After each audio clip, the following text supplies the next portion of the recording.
Bonjour à tous. Je vais vous présenter comment faire une mise à jour sur les Axiom, donc Axiom, Axiom Pro, Axiom XL, qui fonctionnent sur le système d'exploitation Lighthouse 3. Donc pour commencer, il faut être sur la page d'accueil, donc comme on peut le voir ici. Aller en bas à droite dans Paramètres. Donc ici dans Paramètres, on a plusieurs informations intéressantes, donc avec le type d'appareil, donc là on est bien sur un Axiom 9 RV, donc avec le module sondeur Real Vision, la référence, le numéro de série et le type de logiciel où on est actuellement. Donc là on est sur la 3.10.71. Donc pour faire la mise à jour, il y a deux possibilités. La première, donc là hop, il va vous le présenter, c'est sur une carte SD. Donc là préalablement, vous aurez téléchargé la mise à jour sur votre ordinateur, donc qui est accessible sur le site remarine.fr, donc je vous mets le lien en description. Donc, petite chose, il faut bien prendre une carte micro SD. Donc, bien prendre une carte micro SD vierge, ne surtout pas prendre la carte SD là où vous avez votre cartographie. Voilà, bien une vierge et idéalement formatée en FAT.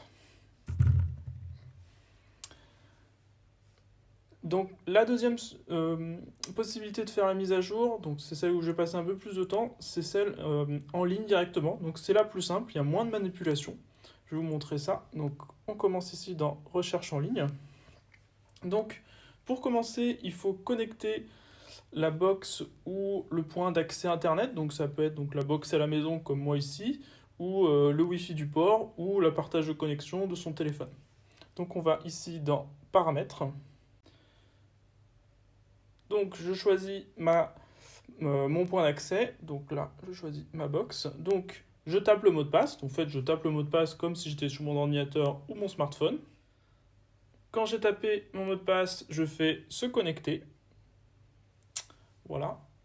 Donc mon appareil va se connecter sur Internet, voilà, hop, voilà, on peut voir que l'on est bien connecté. Donc je clique sur la petite flèche en bas, et donc là, à ce moment-là, je fais démarrer.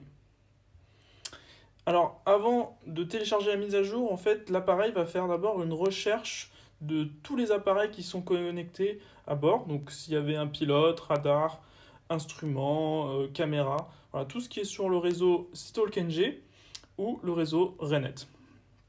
Donc, quand il m'a détecté les appareils et les mises à jour possibles, donc il va m'afficher donc toute la liste ici. Donc, bon, là, j'ai qu'un seul appareil, j'ai que l'Axiom.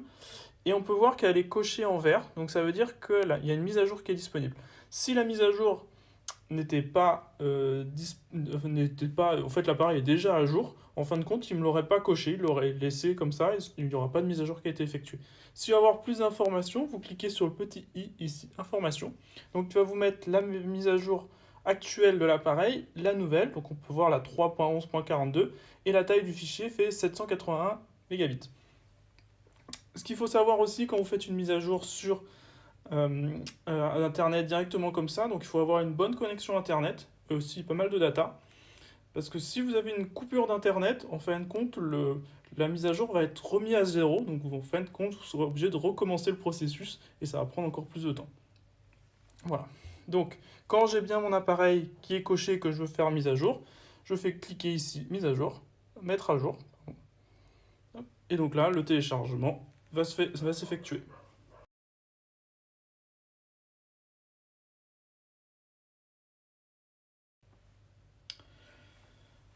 Donc voilà, la mise à jour est terminée. Donc il faut laisser travailler l'appareil. Donc si vous aviez d'autres appareils dans le réseau, il aurait fait un pareil un par un. Par contre, ce qu'il faut bien faire attention, il ne faut surtout pas couper l'alimentation pendant ce travail-là, c'est le plus important. Si vous coupez, vous serez obligé de tout recommencer et vous aurez en fait forcément des bugs. Voilà, donc il faut faire très attention à ce moment-là. Voilà, donc comme vous pouvez le constater, la mise à jour a bien été effectuée. Hop. Donc vous pouvez réutiliser l'appareil normalement. Si vous voulez refaire une vérification, vous avez ici de nouveaux paramètres et vous pouvez voir, on est sur bien la dernière 3.11.42. Voilà, merci d'avoir regardé cette vidéo et je vous souhaite une très bonne journée.